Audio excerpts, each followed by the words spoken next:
Have you made anything out of crochet pieces you have found at a secondhand store or any kind of thrift store? A few weeks ago, I found all these and much more at the local textile recycling center, and I wanted to save them from being made into new fiber.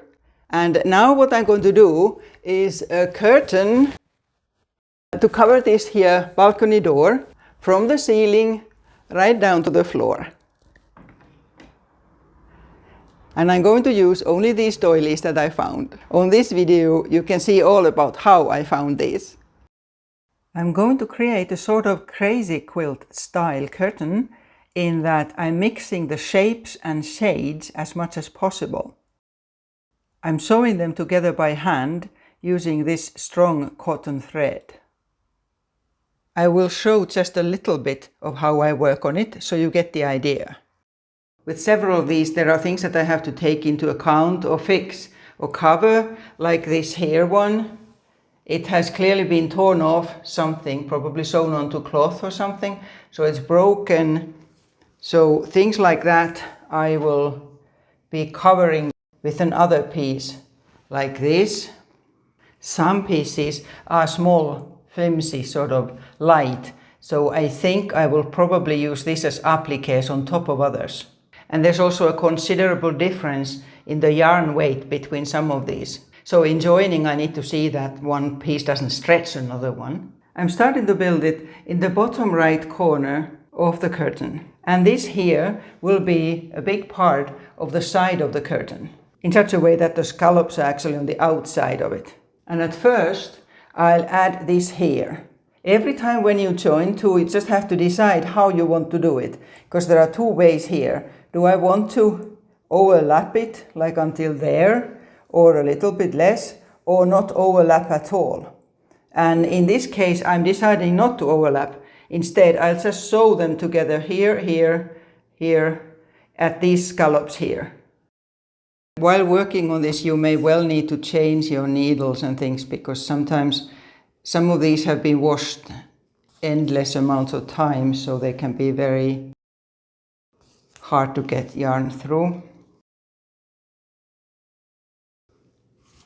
And then I'll fold it over so that the sewing will be on the wrong side.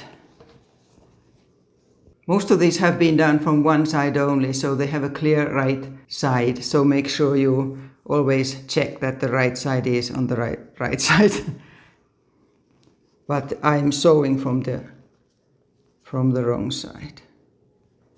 Just sewing them with tiny stitches. So now I'm going to skip from here to the next one, and then hiding the yarn in the fabric as I pass to the next bit. Now here, and then I continue, so I'll sew this bit and that and that. Here's my first seam of this curtain done, and then next I'll decide what will go here. Because I want variation, next I'm going to put one of these, but which one? And I'm deciding it on the basis of which one sort of fits there best, which one will be easiest to attach. It would of course also be possible to put it over like that, but for now I'm not going to, not this side, but I will probably put something under it on this here side. There will be decisions to make all the time, and one of them is that to attach it, I'm going to, so this is the wrong side, I'm going to let that overlap a bit.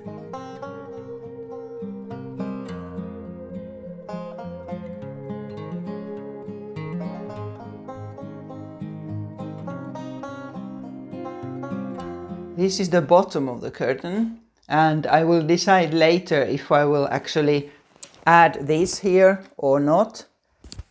It doesn't need to be even because I want to keep the boho style in it. There is this much now missing from the width, and I'm going to take parts of this here, scalloped lace for that. Today I decided to go back to the textile recycling depot to see how much crocheted lace they now had. Much of it was colored now, but I did find a few lovely pieces again for my curtain. There were white and off-white ones there as well, so I got all these are new now. I know I had lots already last time, but now to have more gives me more choice of what I will put and wear. Plus there are lovely ones here, and I didn't want them to be made into new fiber. I have already washed these now. There's this one that I was first going to use, but when you look at it more carefully, it's a bit of a strange shape. And I noticed that when I was ironing it, this here side curls, this other side doesn't, and that the corner is really strange. So when I looked at it more carefully, I noticed that on this one, there's always one extra circle of flower, while here there isn't. And here also the way it's been attached is different. And there's a couple missing in the corner here. I'm not sure yet if I'll use it, but it would be easy to take out the outer round and then it would be even. There are so many stories to all these. Like this here one, I wonder why it's been done like that. Is it somebody who's a beginner or maybe an older person who maybe didn't see very well anymore? I just never know. My mother used to do a lot of crafts, including crochet. She passed away about 8 years ago. I now have this old chest of drawers of hers from the 50s in my hall with lots of her things inside. There are all sorts of things with memories in it. And I had forgotten that she had also all these crochet pieces in there. So it will be very special to add some of these to my curtain made by my own mother.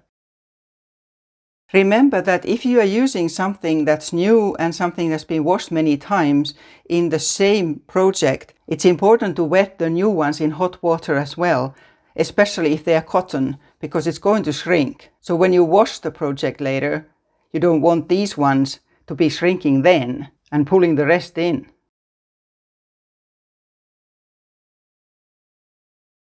Next, I want to build up that left side to the height of the rest of it.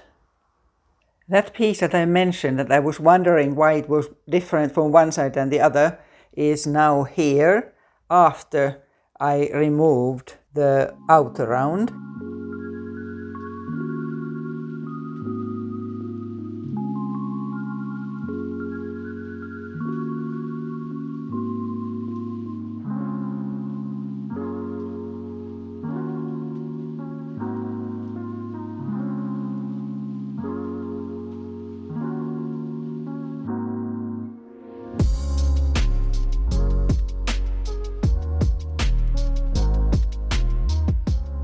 I have lived in a number of countries and learned that each one has a different way of hanging curtains. Here I have the most common Finnish way, where there are clips in a rail and you clip the curtain directly without using any kind of bands. When you join several of the squares that I found in my mother's drawer, the sides of the squares also form a lovely design like this here. Nearly there. There's only this little bit here missing. And these ones by my mother are going to their top bit.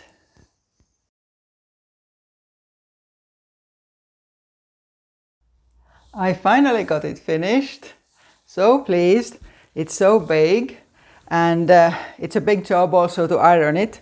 So that's what I'm doing at the moment. If you're doing something similar, make sure that the fabrics or the materials that you have can be ironed. These all are hard cotton thread, so there's no problem just ironing directly using the steam.